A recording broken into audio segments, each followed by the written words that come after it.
See, we must learn to take the limits of our mind. I'll tell you one truth today. The day you learn to break the boundary in your mind, that's the day you will step into the miraculous. Yeah, this is your mind that prevents you from stepping into the miraculous. It's your mind. Because it always sprouts doubt. It always sprouts unbelief. What if God doesn't do a miracle? Is that your problem? Is that your problem? It's not your problem. Your job is to pray for the sick. It's God's job to heal the sick. So why are you worried about His job? Tell me. You take care of your business, God will take care of His business. You need not worry about Him. He can take care of him. He's a big boy. So when the school of evangelism is conducted here, you step out into the highways and byways and you tell the people, I'm going to pray for you. Don't preach Christ first. Just tell them, is there any need that I can pray for you? And when God performs a miracle, then you tell them who did that miracle. I once was meeting with my secretary. This happened 40 years ago at KFC. Do you have KFC in Moree? You don't have. You are in a forest. Yeah? KFC? Here in Moree Falls? Really? Huh? Not here. This is forest. This is a forest where prophetic people live. Either in the desert in California, Lancaster, or in the forest here. Okay, so I met with my secretary and we were going through works. And she was explaining to me all the works that she had done. And then we were eating. And while we were eating, I noticed a woman with 2 big bags in her hands walk into the restaurant. And she stood for a moment at the door and she looked at my direction. And then she came and sat right across our table. And we went on discussing, and to prove a point or to mention a point, I took out my Bible and showed my secretary a scripture. As soon as I did that, that lady came over to our table and asked me a question. Are you having a Bible study? Can I join you all? So I said, I'm not having a Bible study now, but I'll be happy to answer whatever questions you have after we are through. She said, all right, please enjoy your meal. So she ordered her set of meal and she was eating and we were eating. When we were done, I invited her, please come and join us. I asked her, how can I help you? So she stood up, opened her handbag, and she took out 3 booklets. One was a book on Hinduism, one was a book on Islam, and one was a book on Buddhism. And this woman is an Indian woman from the northern part of India, where there are people called Sikhs. Have you seen Indian men with turbans on their head? She comes from that state. So they are called Punjabis. Say everybody? Very good. You qualified to become missionaries to India. So she said, I'm a Punjabi, but I want to know the truth. So I'm reading all these books. When I entered into the restaurant, when I looked at you, I saw a glow of light all over you. And I thought in my heart that you must be someone very holy, very saintly, to whom I can ask for counsel. I looked at her, I said, lady, you have come to the right person. I said, sit down. So I began to share my testimony, how from a Hindu, I became a Christian. As I was speaking to her, the Holy Spirit opened my spiritual eyes and I looked into her heart and saw her life. From the day that she grew up from a child till the moment that she walked into the restaurant. What happened in her life? She just had a big fight with her husband. He slapped her and she packed her packed her clothes, left the house, not knowing where to go, and she just ended up at the KFC.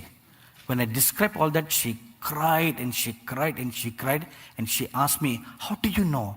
How do you know? Right to the last detail, when my husband stretched his hand to slap me, you describe it exactly like you stood there in my house and you saw all this event. I knew I got her attention now.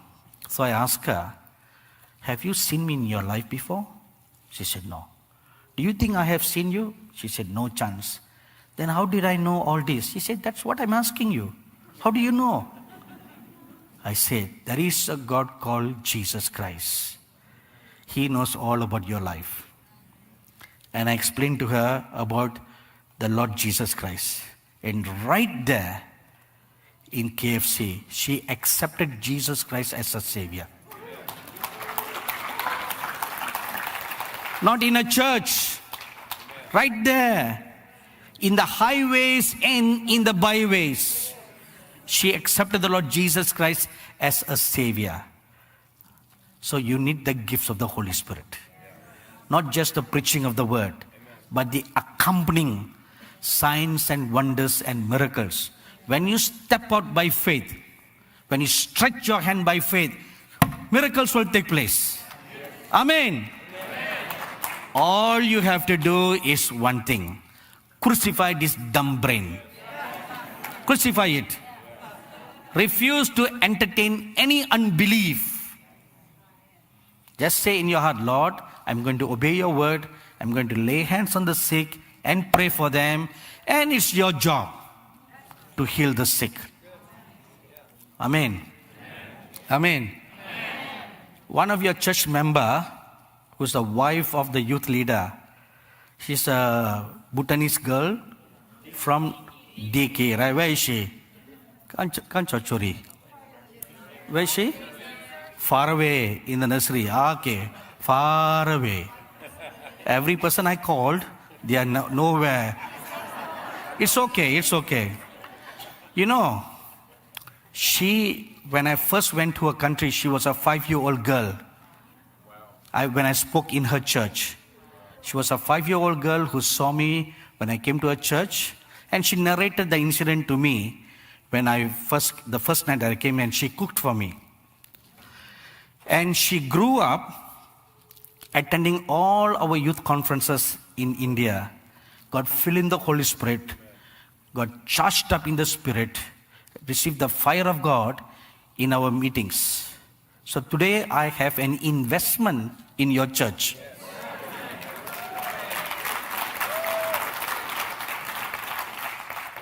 Now, when I first went to her country, Bhutan, I remember the very first meeting that I had in their church. After the service, the pastor asked me to go and pray for one of his church member who is dying. It's a young woman with 2 little kids, very small kids, and she's been diagnosed with some very strange, incurable disease. The doctor said she was going to die in 3 days. So when the pastor took me to the hospital, I saw this woman frail and skinny. She's just bones, lying on the hospital bed with the shadow of death all over her face. When I looked at her, whatever little faith that I had just flew away. You know? But the pastor has great faith in me. He said, Sadhuji is an honorable title that they give to men of God or older people, you know. And he said, no, when you pray, God will certainly hear your prayer. I said, all right, let's pray. When I prayed, I laid my hands, and I saw in the spirit the hand of the Lord Jesus. Now I'm sharing this to encourage you what will happen when you do the same. I'm not bragging about my spirituality. I'm just sharing this to provoke you to a holy jealousy. That you can do the same, and this will also happen to you when you do it. So when I stretched my hand, I saw the hand of the Lord Jesus come upon my hand. And when I prayed, a fiery anointing from the Lord's hand came upon my hand and entered into her body. And when I prayed through, I felt in my spirit that my prayer was heard. But in the natural, nothing happened to the woman. She was still as dead as she first looked like. But I told her husband and her pastor, God has touched this woman, not to worry. So I left. 6 months later, I came to a town on the border of India and this nation for a 3 or 5 days of convention. And during the convention, there was one young woman who was like an antelope, a deer, that was literally jumping here and there, serving us. Serving all the men of God. She was literally jumping everywhere. She was not even walking, She was a bundle of joy, full of happiness, just jumping everywhere, serving us. And I noticed this. I thought, oh my God, this must be, in her former life, she must have been an antelope.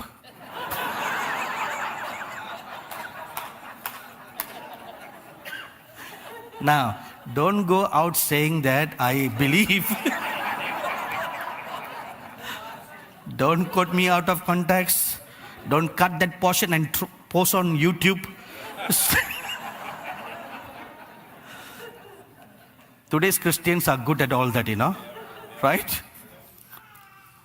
That was just a jest about former life.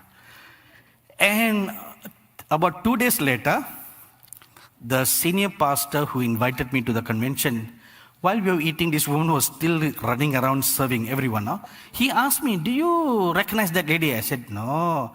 Who is she? This is the woman you prayed for in Bhutan. You know what happened? The doctor said she will die in 3 days, right? She was healed on the 3rd day. Totally healed. All things in her body totally restored. And she rose up as if there was nothing in her body. She's still alive today, living in Nepal. Her husband was a chief cook working in the palace of the king. So, you can do the same. Amen.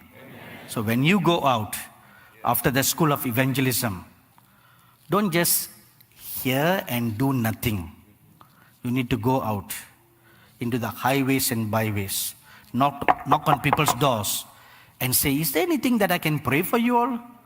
Even an unbeliever will want a prayer. They will want a prayer. They will welcome a prayer as long as you're not pushy. They say, I'm here to pray for you and bless you. And then as you start praying, the Lord Jesus will come and stand by your side. And the power of God will flow through you, and a miracle will take place. Then they will ask you, something happened to me. Something happened to me. Then you open your mouth and you preach the Lord Jesus. And you will win souls and bring into the house of God. Amen. So, the seraphim are sanctifiers of the throne of God. And they fly around the throne of God, praising the glory, holiness of God. And when they come, they also sanctify a person. Because that's what they carry. The anointing that they carry, they sanctify a person. By the way, angels also are anointed, like we are anointed. If you read in Ezekiel chapter 28, concerning Lucifer, the scripture says, you were an anointed cherub on the mountain. So, angels also have an anointing. according to their function, according to their works, they have individual anointings. So the anointing upon a seraphim is to impart holiness, to sanctify a person, bring them to a place of sanctification, cleanliness, holiness.